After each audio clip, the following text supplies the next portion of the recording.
Mr. Veerapan said that, I'll just first take out his, he said we are doing around 480,000 tons of steel, out of which the construction what they are holding currently is around 120,000. That means Mr. Veerapan itself, around 25% of the steel, he showed us the buildings or the structures of public importance. Mostly they were structures of public importance. So where he showed, how steel is being used and how important it is. If I imagine any of us over here, having constructed this wonderful optimum structure like this, how possible it would have been to do it without steel? Or how possible it would have been to do a structure like that, which is on the screen, the Eiffel Tower. So practically steel is something which we have to, which is very important.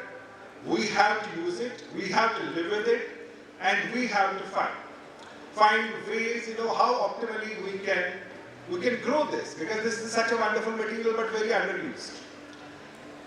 I don't recollect the per capita figures, but I know with the world benchmark of per capita, we are almost at around 20% what world is using per capita basis. So the steel penetration in India is very low. So that means steel as such is going to grow from where we are today. Not only this, when we talk of Indian economy, we talk of Indian economy which is going from current to $5 trillion, we are saying with the size of the economy will grow. So that means what we have today, it's almost going to double the size. So that is the rate, and within a limited time period. So that is the rate of the construction that will happen. That is at what speed it will happen. And I'm sure if you have to achieve that, which is possible, and that can be only achieved with the materials like steel, which becomes very, very, very important. I'll give you one more interesting fact. One of my predecessors over here said about sustainability. Mr. Amolia in the morning, he told about sustainability. So, let me give you an interesting fact. Countries like Europe, more particularly Denmark. So if you are going to construct a building, they have started a system. If you are going to construct a building, so you are given particular carbon credits. So that means you have to build building in those particular carbon credits. So you can see that it's going to be some sort of a math which is going to happen. So it's not going to be a random construction. So sustainability and this material, steel per se, becomes very important if we are talking about carbon credits, if we are talking about using of, if we have to fulfill our criteria. If a country like ours, at some point of time, the transition will happen. If it started somewhere else, as the time will pass, it will go. So that means buildings will have to be regulated with those. So we can't randomly start constructing the buildings and use use materials without any random.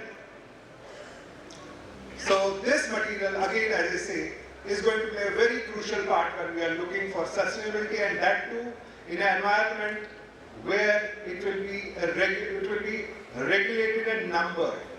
So that becomes a very, very important factor which is going to come. Now, when we move from public structures to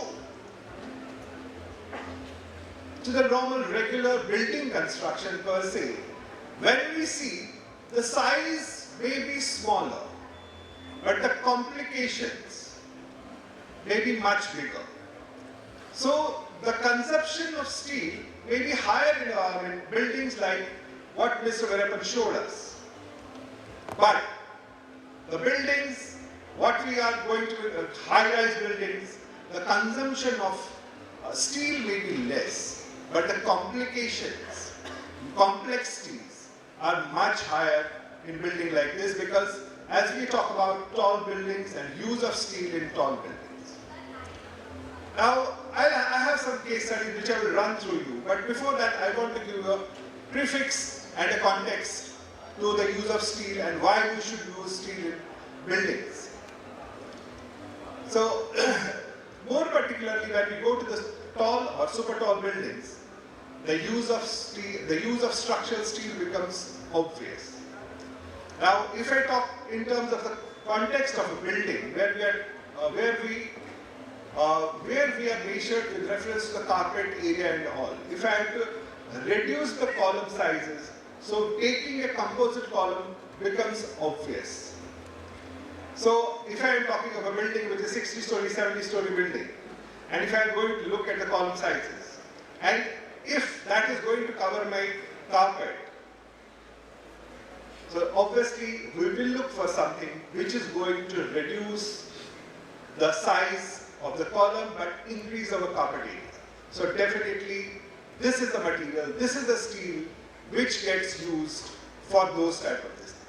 Then we run into the grade, the grade of the steel or grade of the concrete or this thing, that's a later part how we can reduce. But when we are talking of a super high rise, just changing the grade of concrete or grade of the steel may not affect the size of the column. So obviously this becomes a very, very important material as far as building construction is concerned. Now, there are pros and cons of using structural steel in buildings. So it becomes a multi-trade. If I have to make a composite columns, it becomes like a multi-trade. Whereas, we saw structures like this where it's a complete structure like this, where there's only use of a material which is mostly the steel. So it's a single trade. I can say it's a single trade. But building becomes complex because there is a multi-trade into it. So the skill levels required are much higher. The precision is required is much higher as we go on. The second example I'm quoting, sometimes I will run through a case study where, the use of steel, one is the time advantage, which all of us know that, there is going to be a time advantage if I'm going to use a steel.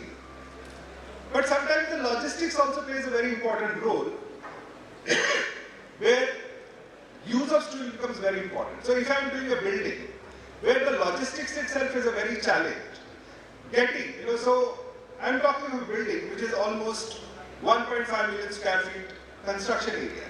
So roughly if I was going to use around, let me say around 100,000 cubic meter of concrete, the use of structural steel reduced my concrete by almost 50,000 cubic meters. So it is 50%. So what does that mean? So 50% means 10,000 trucks over a period of 16 months or 14 months coming and going. If logistics is such a challenge, so that means the logistical gain is there. So obviously those number of trucks moving up and down is going to be less. The nuisance to the neighborhood is going to be less. So that is again where buildings, where the logistical challenges do come. This is a very good option. This is not the only solution, but this is a very good option when we are looking at structural steel as use of structural steel in construction.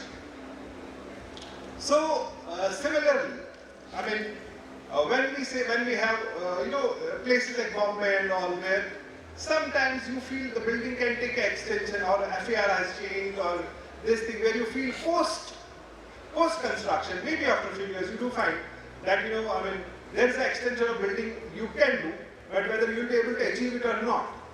So the load becomes the criteria. So can I reduce the dead load? How can I reduce the dead load?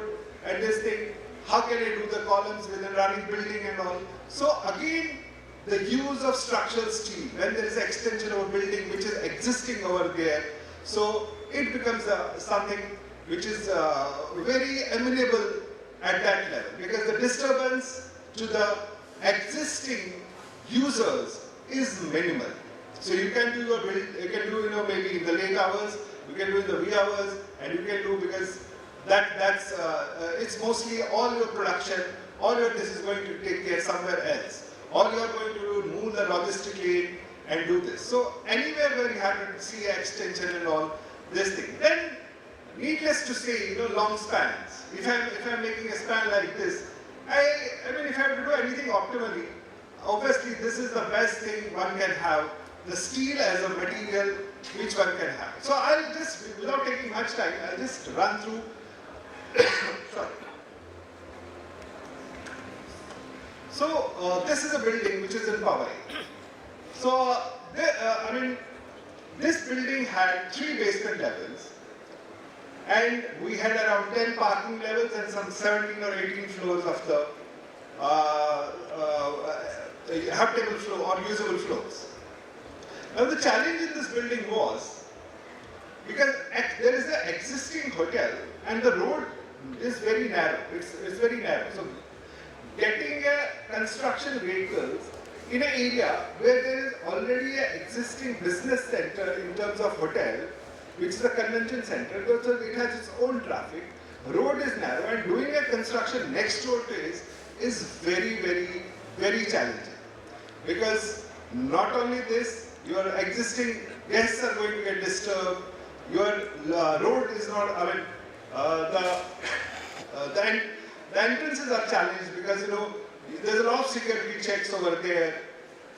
So a regular construction in places like this was difficult. We contemplated many methods. We said, okay, we'll do volumetric, we'll do this. So eventually, after all the deliberations, we felt that getting this type of building done is far better with a structural steel, which can be done element by element somewhere else, and can be brought to the site and assembled at site with least disturbance to the existing holder, to the existing customers.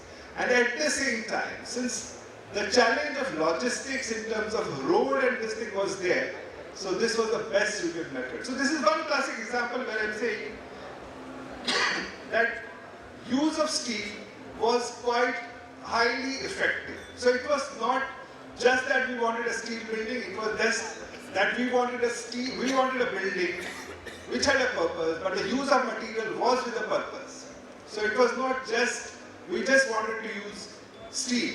It was material used with a purpose. So likewise, as I said, places like Mumbai, where you have FARs changing and all, there's one more case.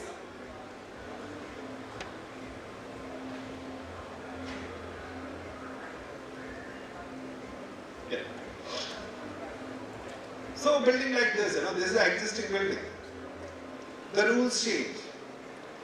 The FSI increases, it's an existing building down. So you have to take, what do you do in these cases? So there's nothing better than use of steel, because you are doing it production somewhere else. Most of the erection is happening in the night time, so the disturbance to the existing office holders is least. So this is again another classic use of this. So use of steel again by need. It's not that something we just wanted to fit in, but this again, which was a very deliberated solution for a building like this.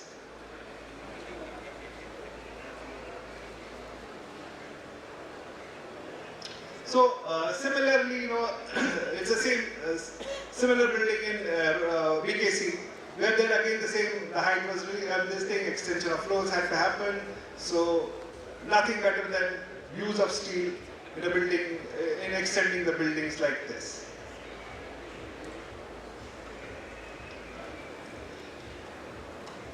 So, as we travel in time, as the production, today we have a challenge in the ecosystem. Now when I say ecosystem, it may be right from the manufacturing to fabrication, to installation, but I think with the passage of time and this thing, everything is getting, it's settling down and things become better. Because if years back, if you would have heard of 450 grade of steel, perhaps it was not really imported from Japan or Korea. So POSCO or Nippon was the one who was giving 550, 450, these type of steel. But today we are generating. So as today the manufacturing is getting better, higher grades of steel are getting available. So better is getting the material availability. So is getting the fabrication. So is getting the industry. The ecosystem is getting stronger and stronger. And I feel personally, this is a personal assumption, that as we get more competitive, as we get more into the efficiency factors in the building, as I said earlier also, so use of steel is going to penetrate deeper and deeper in buildings. So I will not take much of your time. Thank you very much. Thank you.